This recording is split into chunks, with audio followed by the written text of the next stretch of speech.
I don't know that our culture's going to catch up with the science anytime soon, but it's an undisputed fact that there's no such thing as multitasking.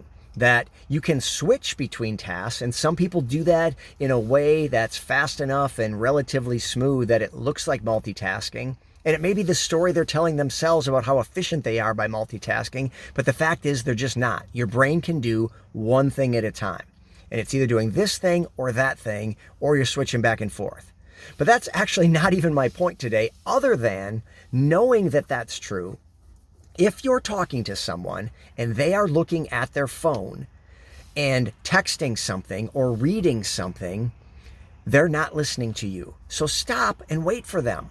And you don't have to be a jerk about it. It's rude, but it's kind of the way things are right now. So just go with it. But don't think that you can keep talking and that they can multitask. They can hear you and pay attention to their text message or read their email, because they can't. So just wait.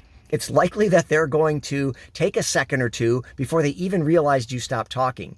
Why? Because they're focused on this other thing. They're actually literally not listening to you. And then when they jump back from task to task and go, wait, I need to listen to this, and they realize you're not talking, they're like, oh, sorry, I was doing this thing.